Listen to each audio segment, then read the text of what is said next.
নমস্কার বন্ধুরা, কেমন আছো সবাই? আমি পরিণীতা। আজ আবার চলে এসেছি নতুন একটা গল্প নিয়ে। আজকের গল্প সাহিত্যিক সৈয়দ মুজতবা আলীর লেখা ছোট গল্প নোনা জল। সৈয়দ মুজতবা আলী সম্পর্কে বলতে গেলে বলার কিছু কম থাকে না। এ বাংলা ও বাংলাকে জুড়ে রেখেছেন তিনি। নরসিংহ দাস পুরস্কার সহ আনন্দ পুরস্কার সহ আরো অনেক পুরস্কার তার ঝুলিতে বর্তমান। তাহলে শুরু করা যাক আমার সবচেয়ে প্রিয় তার লেখা গল্প নোনা জল। শুনতে থাকো।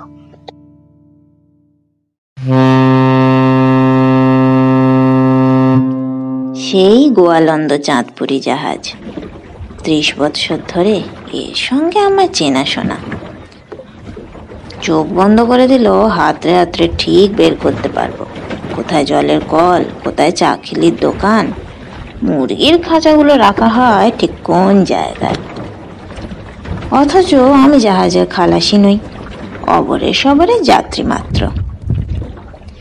30 বৎসর পরিচয়ের আমার আর সবই বদলে গেছে। বদলায়নি শুধু ডিসপ্যাচ স্টিমারের দল। এ জাহাজের ও জাহাজের ডেকে কেবিনে কিছু কিছু ফেরাফার সবসময়ই ছিল, এখনো আছে। কিন্তু সব কটা জাহাজের গন্ধটি হুবহু একই, কিরকম ভেজা ভেজা, সোঁদা সোঁদা, আর যে গন্ধটি আর সব কিছু ছাপিয়ে ওঠে, সেটা মুরগি কারি রান্নার। আমার প্রায়ই মনে হয়েছে সমস্ত জাহাজটাই যেন একটা আস্ত মুরগি। তারই পেটের ভিতর থেকে যেন তারই কারি রান্না আরম্ভ হয়েছে। এই গন্ধ তাই চাঁদপুর, নারায়ণগঞ্জ, গোয়ালন্দ, সে যে কোনো স্টেশনে পৌঁছানো মাত্রই পাওয়া যায়।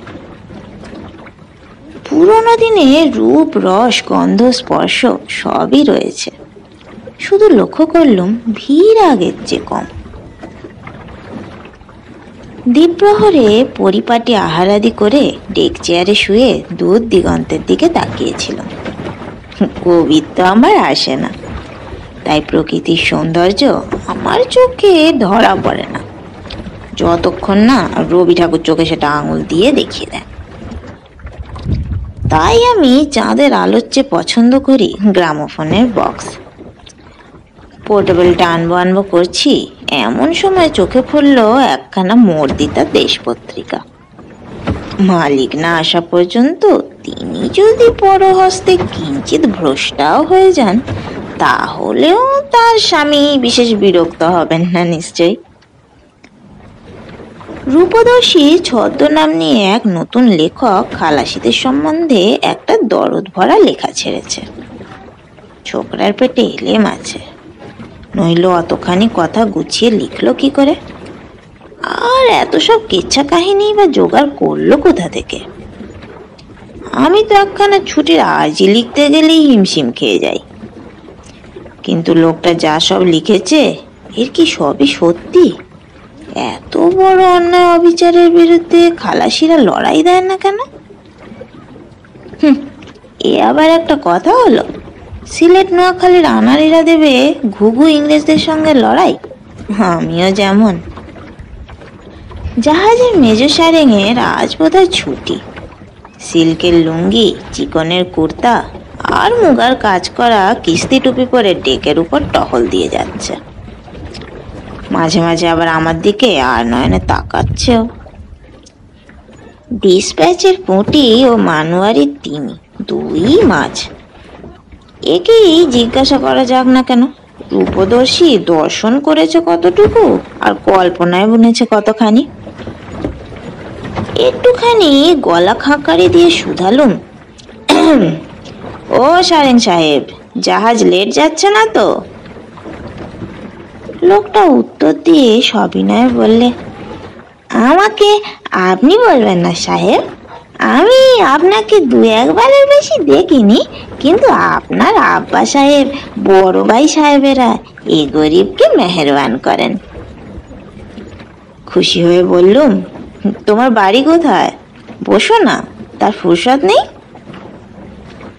ধপ করে ডেকের উপর বসে পড়ল। আমি বললাম, সে কি, একটা টুল নিয়ে এসো। ওসব আর আজকাল কথাটি শেষ করলাম না। সারেংও টুল আনলো না।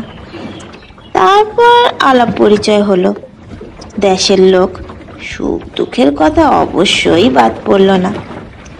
শেষটায় মকা পেয়ে রূপদর্শী দর্শন তাকে আগা গোড়া পড়ে শোনালো। সে গভীর মনোযোগ দিয়ে তার জাত ভাই চাষারা যেরকম পুঁথি পড়া শোনে সেরকম আগা গোড়া শুনল।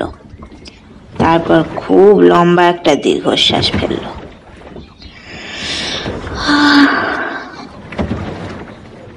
আল্লাহ তাআলার উদ্দেশ্যে এক হাত কপালে ঠেকিয়ে বললে, ইনসাফের কথা তুললেন হুজুর, কিন্তু এ দুনিয়ায় ইনসাফ কোথায়? আর বেইনসাফি তো তারাই করেছে বেশি যাদের ক্ষুধা ধন দৌলত দিয়েছেন বিস্তর। ক্ষুধা তালাই কার জন্য কি ইনসাফ রাখেন তাই বা বুঝিয়ে বলবে কে? আপনি সমীরুদ্দিকে চিনতেন? বহু বছর আমেরিকায় কাটিয়েছিল, অনেক টাকা কামিয়েছিল। আমেরিকার কথায় মনে পড়ল। চৌতলি পরগনার বাড়ি না কোথায় যেন একটা ওই দিক কোনখানে। সারেং বললে, আমারই গা ধলাই ছাড়ার লোক। বিদেশে সে যা টাকা কামিয়েছিল ওইরকম কামিয়েছে অল্প লোকই। আমরা খিদিরপুরে সইন করে জাহাজে কামে ঢুকেছিলাম, একই দিনই একই সঙ্গে। আমি শুধালাম, কি হলো তার? আমার না ঠিক মনে পড়ছে না। সারেং বললে, শুনুন। যে লেখাটি হুজুর পড়ে শোনালেন তার সব কথাই অতিশয় হক, কিন্তু জাহাজের কাজে বিশেষ করে গোড়ার দিকে যে কি জান মারা খাটুনি তার খবর কখনো কেউ দিতে পারবে না যে সে জাহান্নামের ভিতর দিয়ে কখনো যায়নি। বয়লারের পাশে দাঁড়িয়ে যে লোকটা ঘন্টার পর ঘন্টা ধরে কয়লা ঢালে তার সর্বাঙ্গ দিয়ে যে কি রকম ঘাম ঝরে দেখেছেন? এই জাহাজেই তার দুদিক খোলা, পদ্মার জোর বাতাসে বেশ খানিকটা যেখানে স্বচ্ছন্দে আনাগোনা করতে পারে। এ তো বেহেশত। আর দরিয়ার জাহাজের গর্বের নিচে যেখানে ইঞ্জিন ঘর, তার সব দিক বন্ধ, তাতে কখনো হাওয়া বাতাস ঢোকে না। সেই 10-12-14 হাজার টনির ডাঙর ডাঙর জাহাজের বয়লারের আকারটা কত বড় হয় এবং সেই কারণে গরমিটার বহর কতখানি সে কি বাইরের থেকে কখনো অনুমান করা যায়? খাল বিল নদীর খোলা হাওয়ার বাচ্চা আমরা। হঠাৎ একদিন দেখি সেই জাহান্নামের মাঝখানে কালো কালো বিরাট বিরাট শয়তানের মতো কলকবজা লোহা লক্করের মুখোমুখি। পয়লা পয়লা কামে নেমে সবাই ভিড়মি যায়। তাদের তখন উপরে টেনে জলের কলের নিচে শুইয়া দেয়া হয়। হুঁশ ফিরলে পর মুঠো মুঠো নুন গেলানো হয়। গায়ের ঘাম দিয়ে সব নুন বেরিয়ে যায় বলে মানুষ তখন আর বাঁচতে পারে না।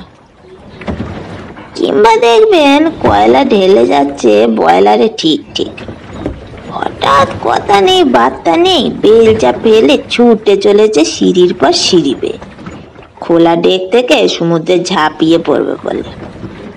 অসহ্য গরমে মাথা বিগড়ে গিয়েছে। জাহাজি বলিতে একেই বলে এমক। আমি শুধালাম, একেই কি ইংরেজিতে বলে এমক? কিন্তু তখন তো মানুষ খুন করে। সারেং বললে, জি হ্যাঁ, তখন বাধা দিতে গেলে হাতের কাছে যা পায় তাই দিয়েই খুন করতে আসে। তারপর একটু থেমে সারেং বললে, আমাদের সকলেরই 2-1 বার হয়েছে, আর সবাই জাবড়ে ধরে জলে চুবিয়ে আমাদের ঠান্ডা করেছে। শুধু সমীরুদ্দি কখনো একবারের তরেও কাতর হয়নি। তাকে আপনি দেখেছেন সাহেব? বাং মাছের মতো ছিল তার শরীর, অথচ হাত দিয়ে টিপলে মনে হতো কচ্ছপের খোল। জাহাজের চীনা বাবুর্চির ওজন ছিল 3 মণের কাছাকাছি। তাকে সে থাবড়া মেরে বসিয়ে দিতে পারত। লাঠি খেলে খেলে তার হাতে জমেছিল বাঘের থাবার তাকত। কিন্তু সে যে ভিড়মি যায়নি, এমক হয়নি, তার কারণ তার শরীরের জোর নয়, দিলের হিম্মত। সে মন বেঁধেছিল যে করেই হোক পয়সা সে কামাবেই কামাবে। ভিড়মি গেলে চলবে না, বিমারি পাকড়ানো সख्त মানা। সারেং বললে, কি বেহাত তকলিফে জান পানি হয়ে যে কুলুম শহর পৌঁছালাম। আমি শুধালাম, সে আবার কোথায়? বললে, বাংলায় যারা লঙ্কা কয়। আমি বললাম, ও কলম্বো। জি, আমাদের উচ্চারণ তো আপনাদের মতো ঠিক হয় না। আমরা বলি কুলুম শহর। সেখানে ডাঙায় বেড়াবার জন্য আমাদের নামতে দিল বটে, কিন্তু যারা পয়লাবার জাহাজে বেরিয়েছে তাদের উপর কড়া নজর রাখা হয়। পাছে জাহাজের অসহ্য কষ্ট এড়াবার জন্য পালিয়ে যায়। সমীরুদ্দি বন্দরে নামলেই না। বললে, নামলেই তো বাজে খরচা। আর সে কথা ঠিকও বটে হুজুর। খালাসিরা কাঁচা পয়সা বন্দরে যা ওড়ায়, যে জীবনে কখনো 5 টাকার নোট দেখেনি, আদুলির বেশি কামায়নি, তার হাতে 15 টাকা। সে তখন কাগের বাচ্চা কেনে।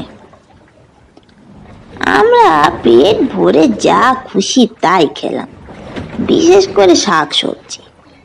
জাহাজে খালাসিদের কপালে ও জিনিস কম, নেই বললেও হয়।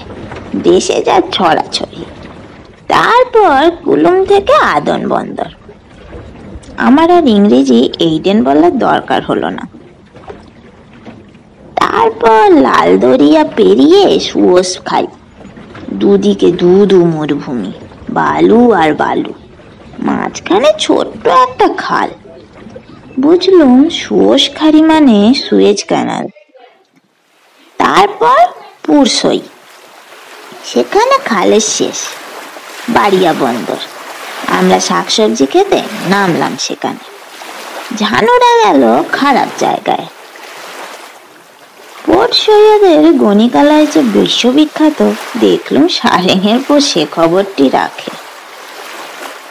পুরসই থেকে মার্সেই, মার্সেই থেকে হামবুর, হামবুর জার্মানির মুলুকে। ততক্ষণে সিলেটি উচ্চারণে বিদেশি শব্দ যে কি ধ্বনি নেয় তার খানিকটা আন্দাজ হয়ে গিয়েছে। তাই বুঝলুম মার্সেই যে হামবুর্গের কথা হচ্ছে। আর এটাও লক্ষ্য করলুম যে সারেঙের বন্দরগুলোর নাম সোজা ফরাসি জার্মান থেকে শুনে শিখেছে। তারা যেরকম উচ্চারণ করে, ইংরেজির বিকৃত উচ্চারণের মারফত নয়। সারেং বললে, হামবুরে সব মাল নেমে গেল। সেখান থেকে আবার মাল গাদাই করে আমরা দরিয়া পাড়ি দিয়ে গিয়ে পৌঁছালাম নুয়র্ক বন্দরে, মিরকিন মুল্লুকে। নয়া ঝোনা কোনো খালাসিকেই নুক বন্দরে নামতে দেয় না, বড় কড়াকড়ি সেখানে। আর হবেই না বা কেন? মিরকিন মুল্লুক সোনার দেশ।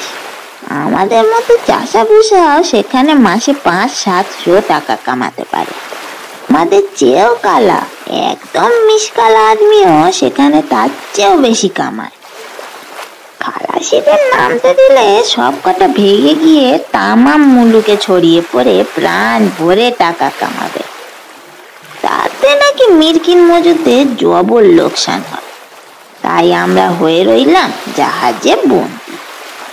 নুয়র্ক পৌঁছাবার 3 দিন আগে থেকে সমীরুদ্দির করলো শক্ত পেটের অসুখ।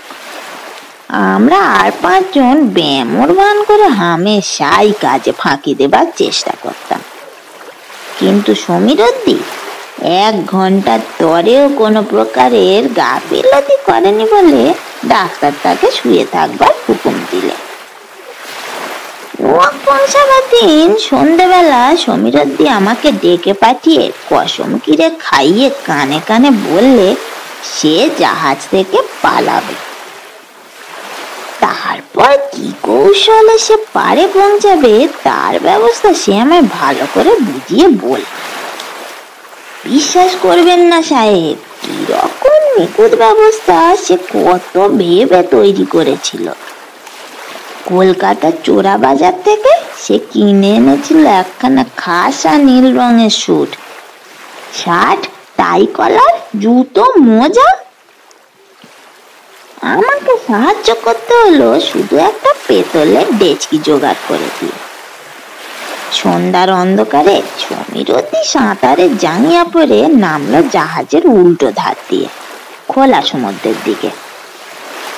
ডেচকির ভিতরে রইল তার স্যুট, জুতা, মোজা আর একখানা তোয়ালে। বুক দিয়ে সেই ডেচকি ঠেলে ঠেলে বেশ খানিকটা চক্কর দিয়ে সে প্রায় 1/2 মাইল দূরে গিয়ে উঠবে ডাঙায়। পাড়ে উঠে তোয়ালে দিয়ে গা মুছে জাঙ্গিয়া ডেচকি জলে ডুবিয়ে দিয়ে সে শীষ দিতে দিতে চলে যাবে শহরের ভেতর। সেখানে আমাদেরই এক সিলেটি ভাইকে সে খবর দিয়ে রেখেছিল হামবুর থেকে। পুলিশের খোঁজাখুঁজি শেষ না হওয়া পর্যন্ত সেখানে সে গা ঢাকা দিয়ে থাকবে কয়েকদিন। তারপর দাড়ি গোঁফ কামিয়ে চলে যাবে নুয়াক থেকে বহু দূরে, যেখানে সিলেটিরা কাঁচা পয়সা কামায়। পালিয়ে ডাঙায় উঠতে পুলিশের হাতে ধরা পড়ার যে কোনো ভয় ছিল না তা নয়, কিন্তু একবার ছুটি করে রাস্তায় নামতে পারলে পুলিশও দেখলে ভাববে সে নুয়াক বাসিন্দা, সমুদ্র পাড়ে এসেছিল হাওয়া খেতে। প্যালেনটা ঠিক উতরে গেল সাহেব। সমীরুদ্দির জন্য খোঁজ রব উঠল পরের দিন দুপুর বেলা। ততক্ষণে চিড়িয়া যে শুধু উড়িয়া তা নয়, সে বনের ভিতরে বিলকুল উধাও, একদম না পাত্তা। বরঞ্চ বনের ভিতর পাখিকে পেলেও পাওয়া যেতে পারে, কিন্তু নুমুক শহরের ভিতর সমীরুদ্দিকে খুঁজে পাবে কোন পুলিশের গোসাই? গল্প বলায় ক্ষান্ত দিয়ে সারেং গেল জোহরের নামাজ পড়তে। ফিরে এসে ভূমিকা না করেই সারেং বললে, তারপর হুজুর আমি পুরো 7 বছর জাহাজে কাটাই। 2-5 বার খিদিরপুরে নেমেছি বটে, কিন্তু দেশে আসবার আর ফুরসত হয়ে ওঠেনি। আর কি বা হতো গিয়ে, বাপ মা মরে গিয়েছে, বউ বিবিও তখন ছিল না। যতদিন বেঁচে ছিল বাপকে মাঝে মাঝে টাকা পাঠাতাম। পুরা শেষের কবছর সুখেই কাটিয়েছে। খুদাতালা শুকর বুড়ি নাকি আমার জন্য কাঁদত। তা হুজুর, দরিয়ার অথই নোনা পানি যাকে কাতর করতে পারে না, বাড়ির 2 ফোঁটা নোনা জল আর তার কি করতে পারে বলুন? বললো বটে হক কথা, তবু সারেংয়ের চোখেও 1 ফোঁটা নোনা জল দেখা দিল। সারেং বললে, যাক সে কথা। এই 7 বছর মাঝে মাঝে এর মুখ থেকে ওর মুখ থেকে খবর শুনে কিংবা গুজব যাই বলুন, শুনেছি সমীরুদ্দি বহুত পয়সা কামিয়েছে, দেশেও নাকি টাকা পাঠায়। তবে যে আস্তানা গেড়ে বসেছে মিরকিন মূল্যকে, দেশে ফেরার কোনো মতলব নেই। তাই নিয়ে আমি আফসোস করিনি, কারণ খুদাতালা যে কার জন্য কোন মুলুকে দানা পানি রাখেন তার হদিস বাতলাবে কে? তারপর কল ঘরের তেলে পিছল, মেঝেতে আছাড় খেয়ে ভেঙে গেল আমার পায়ের হাড্ডি। বড় জাহাজের কাম ছেড়ে দিয়ে দেশে ফিরে এসে ঢুকলাম ডিসপ্যাচের কামে। এ জাহাজে আসার 2 দিন পরে একদিন খুব ভোরবেলা ফজরের নামাজের অজু করতে যাচ্ছি, এমন সময় তাজ্জব মেনে দেখি ডেকে বসে আছে সমীরুদ্দি। বুকে জাবড়ে ধরে তাকে বললাম, ভাই সমীরুদ্দি? এক রহমায় আমার সব মনে পড়ে গেল। সমীরুদ্দিকে এককালে আমি আপন ভাইয়ের মতো কতই না প্যার করেছি, কিন্তু তাকে হঠাৎ দেখতে পাওয়ার চেয়েও বেশি তাজ্জব লাগলো আমার। সে আমার প্যারে কোনো সাড়া দিল না বলে গাঙের দিকে মুখ করে পাথরের পুতুলের মতো বসে রইল সে। শুধালাম, তো দেশে ফেরার খবরটা আমি পাইনি, আবার জাহাজে করে চলেছিস তুই কোথায়? কলকাতা? কেন, দেশে মন টিকল না? কোনো কথা কয় না, ফকির দরবেশের মতো বসে রইল ঠায়, তাকিয়ে রইল বাইরের দিকে, যেন আমাকে দেখতেই পায়নি। বুঝলাম কিছু একটা হয়েছে। তখনকার মতো তাকে আর কথা কওয়াবার চেষ্টা করলুম না। ঠেলে ঠুলে কোনো গতিকে তাকে নিয়ে গেলাম আমার কেবিনে। নাস্তার প্লেট সামনে ধরলাম, আন্ডা ভাজা ও পরোটা দিয়ে সাজিয়ে। ওই খেতে এসে বড় ভালোবাসত, কিন্তু কিচ্ছু মুখে দিতে চায় না। তবু জোর করে গেলালাম। বাচ্চা আর মাকে মানুষ যেরকম মুখে খাবার ঠেসে দেয়, কিন্তু হুজুর পরের জন্য অনেক কিছু করা যায়। জান তো কুরবানি দিয়ে তাকে বাঁচানো যায়, কিন্তু পরের জন্য খাবার গিলি কি করে? সেদিন দুপুরবেলা তাকে কিছুতেই গোয়ালন্দে নামতে দিলাম না। আমার হুজুর মনে পড়ে গেল বহু বছরের পুরনো কথা। নুয়াক বন্দরেও আমাদের যখন নামতে দেয়নি, তখন সমীরুদ্দি সেখানেই গায়েব হয়েছিল। রাত্রের অন্ধকারে সমীরুদ্দির মুখ ফুটল। হঠাৎ নিজের থেকেই বলতে আরম্ভ করলো কি ঘটেছে। সারেং দম নেবার জন্য না অন্য কোনো কারণে খানিকক্ষণ চুপ করে রইল বুঝতে পারলাম না। আমিও কোনো খোঁচা দিলাম না। বললে, আর সে বুকের কাহিনী ঠিক ঠিক বলি কি করে সাহেব? এখনো মনে আছে, কেবিনের ঘুরঘুরটি অন্ধকারে সে আমাকে সব কিছু বলেছিল। এক একটা কথা যেন সে অন্ধকার ফুটো করে আমার কানে এসে বিঁধেছিল, আর অতি অল্প কথাতেই সে সব কিছু সেরে দিয়েছিল।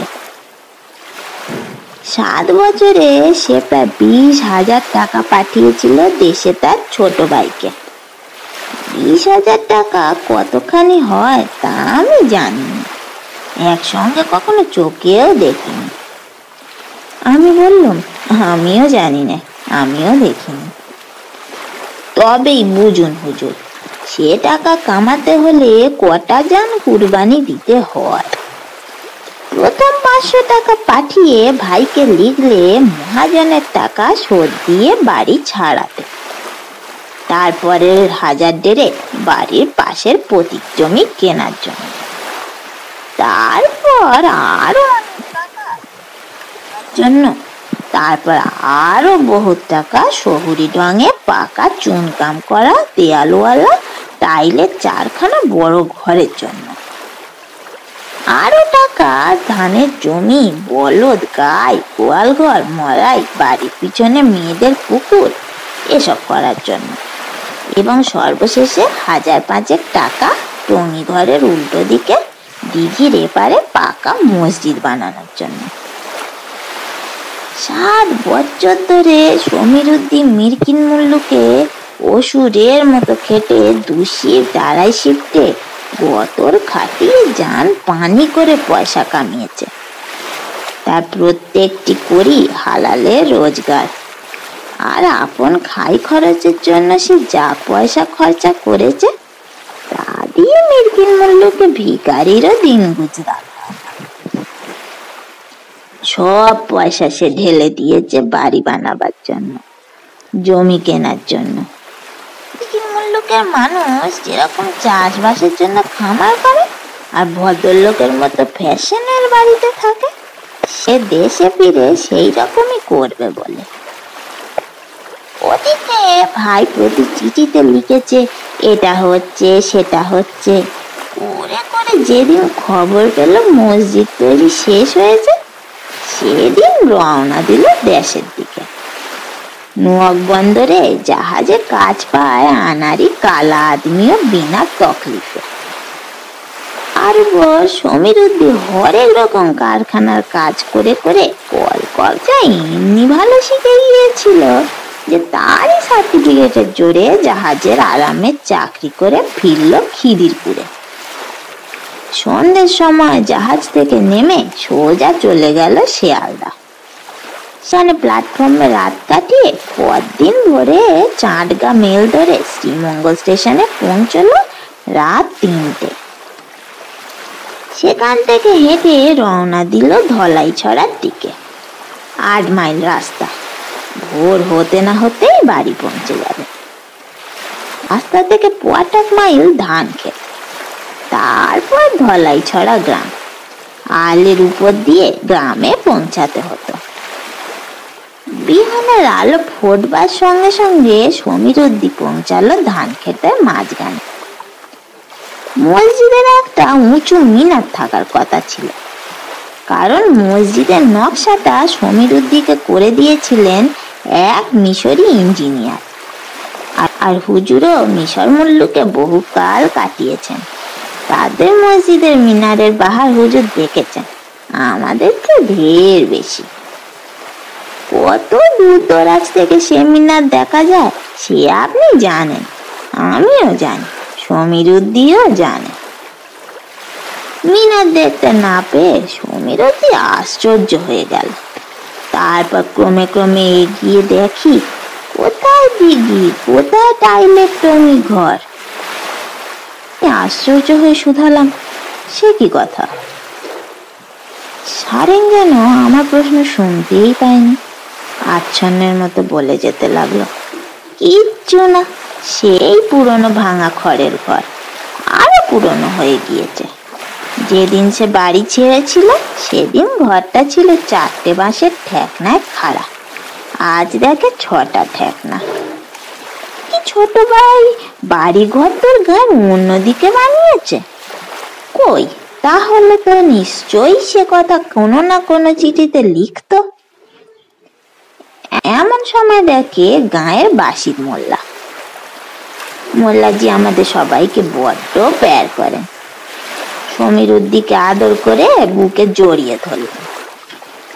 প্রথমটায় তিনিও কিছু বলতে চাননি, পরে সমীরুদ্দির চাপে পড়ে সেই ধান ক্ষেতের মধ্যিখানে তাকে খবরটা দিলেন।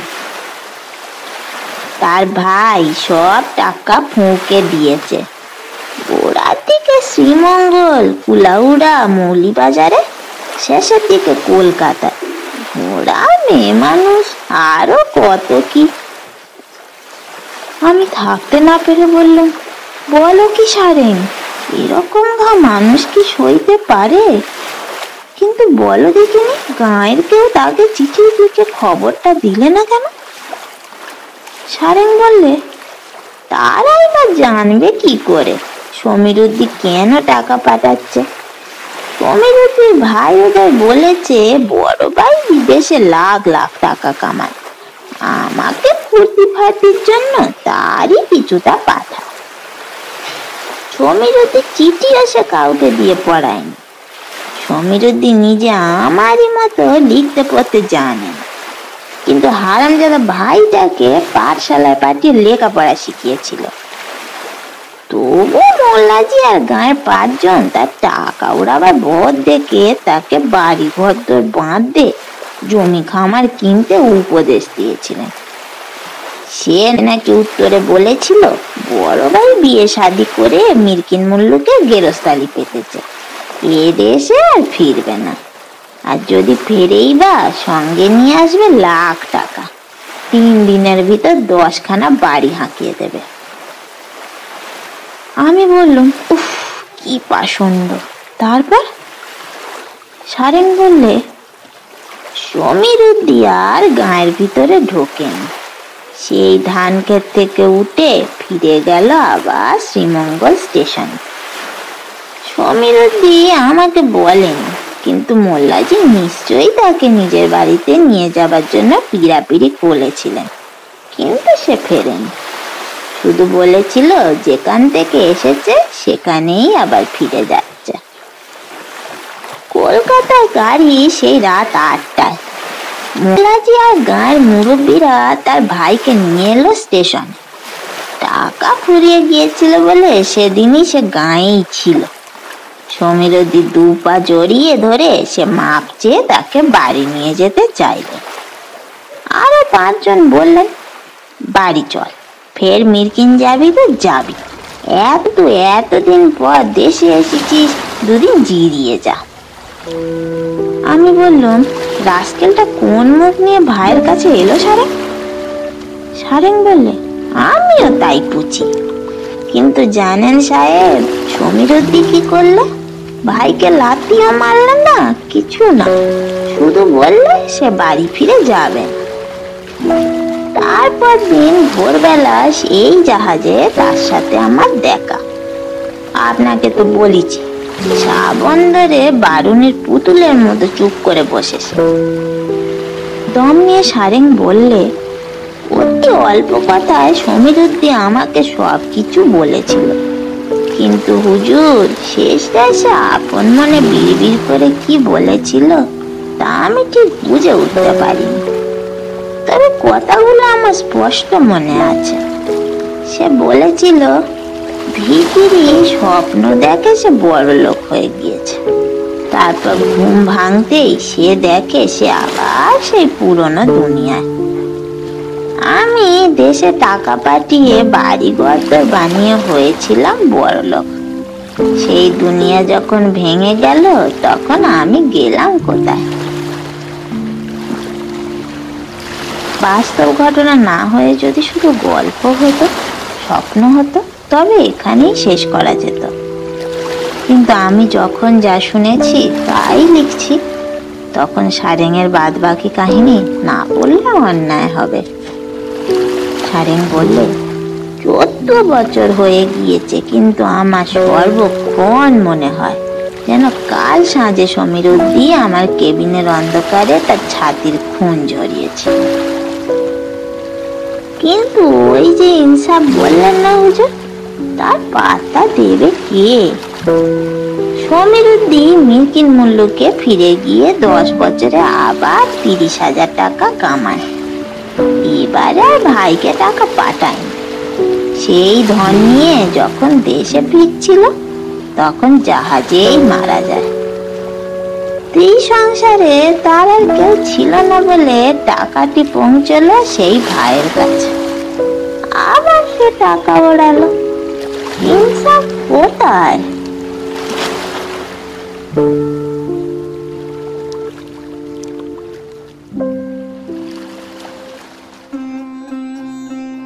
কেমন লাগলো আজকের গল্প? জানি মর্মভেদী। আর কি শুনতে চাও জানাও। তাহলে যদি আমার গল্পটি ভালো লেগে থাকে একটা লাইক ও চ্যানেলটিকে সাবস্ক্রাইব করতে ভুলো না। আর বন্ধুদের সাথে শেয়ার করে দিলে আরো বেশি সংখ্যক লোক জানতে পারবে আমার গল্পটির সম্বন্ধে। তাহলে আজ এই পর্যন্তই। খুব শীঘ্রই দেখা হচ্ছে আরেকটি গল্পে। ততক্ষণ ভালো থেকো, ভালো রেখো।